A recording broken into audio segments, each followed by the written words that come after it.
When Willow arrived at work on Monday morning, she was in for the shock of her life. Tina wants to see you in her office. Christine was waiting for her at her desk and informed her the moment she walked in. Willow couldn't look past the fact that the usual warm smile that Christine always had for her was absent today. Of course, she had noticed that since the incident with the Leroy Diamond ad. Christine hadn't sent her any of the Instagram reels they usually shared. Was she mad at Willow for standing up for herself? Despite her unease, Willow managed to force a smile and told Christine, "Thanks, Christine." Thankfully, Bob and Frank weren't in their seats, so she headed towards Tina's office, her heart pounding with anticipation. When Willow knocked on Tina's office door and walked in, she found the woman sitting in a swivel chair, her back turned toward the entrance. She hid a smile, suspecting that Tina was aiming for a dramatic entrance, and right on cue, Tina swiveled around dramatically, wearing a smile. The smile fell from Willow's face as her mind raced with confusion. Had hell frozen over? Had she somehow stumbled into an alternate universe? Why was Tina smiling at her? It wasn't a very welcoming smile, but still. Willow?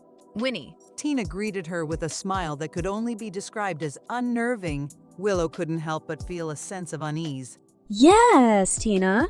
Sit. Reluctantly, Willow took a seat and braced herself for whatever Tina had to say. About the Leroy Diamond collection. You're off the project. Just like that. What? Willow was taken aback, shock coursing through her. I hate to have to do this, really. Tina continued, though the wide smile contradicted her words. But we had a meeting. A meeting? Willow hadn't been informed about any meeting.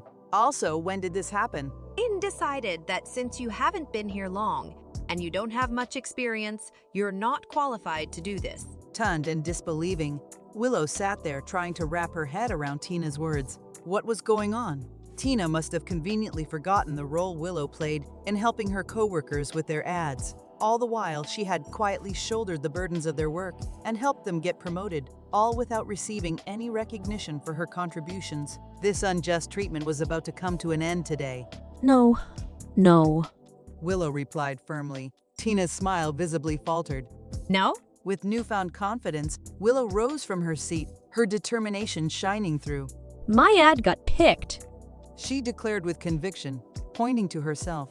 Not yours, not Christine's, not anyone else's. Mine. I'm going to work on the Leroy ad, and there's nothing you can do about it. Little did she realize how wrong that statement would turn out to be. To Willow's astonishment, Tina began to laugh. I tried to give you the easy way out, but since this is how you want to do it. She reached into her drawer and produced a single file, then pushed it across the table toward Willow. At the top of the file, in bold letters, was the phrase letter of termination. Shock coursed through Willow as Tina's words sank in.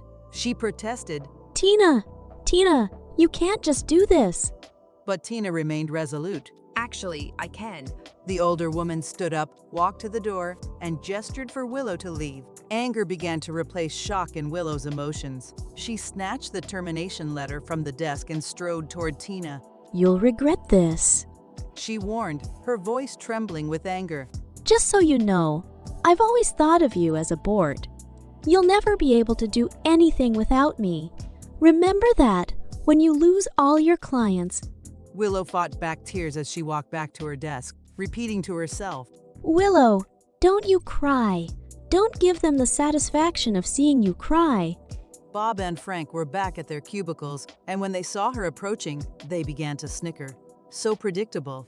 As for Christine, she didn't even meet her eyes. The scrapbook she was working on must have been really important. Pushing her coworkers to the back of her mind, Willow gathered her belongings. There weren't many personal items on her desk, and had no issue leaving them behind. He grabbed her purse, and without a single glance at her soon-to-be ex-coworkers, walked out of the office, leaving behind a chapter of her life she was more than ready to close. As Willow made her way to the bus stop, she pulled out her phone and dialed Raymond's number. She knew he wasn't on call at hospital today, and she desperately needed someone to talk to.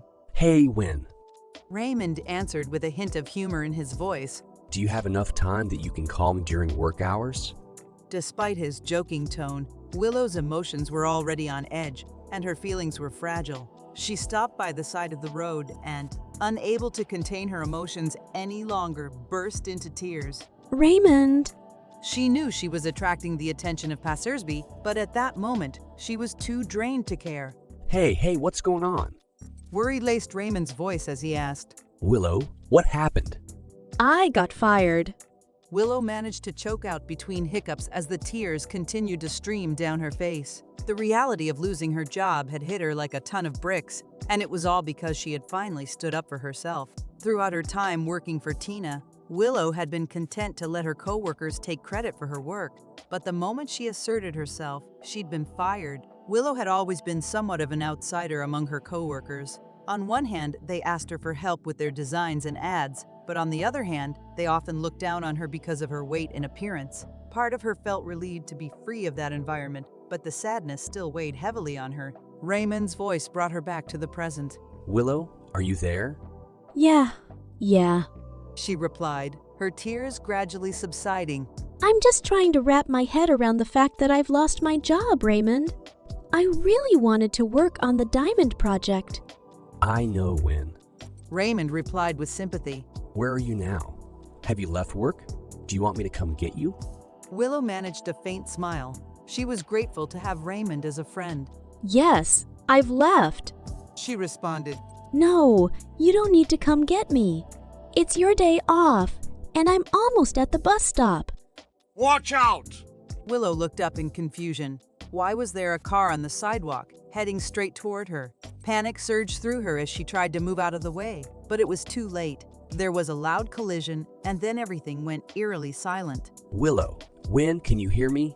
Raymond's voice echoed in her disoriented mind. Then she drifted off. Caspian Leroy was on his way to the advertising company where Willow worked. After their encounter last Friday night, he had thought about sending an email to Tina requesting that she reassign the Leroy Diamond project to someone else. It wasn't that he had any issue with her. He just thought it might be awkward for her to work with him after what happened. Ultimately, he decided to visit in person to discuss the matter with Tina. As they neared their destination, his driver, Andrew, slowed the car down, causing Caspian to look at him in confusion. Andrew, why are you slowing down? Sir, I think there's been an accident up ahead.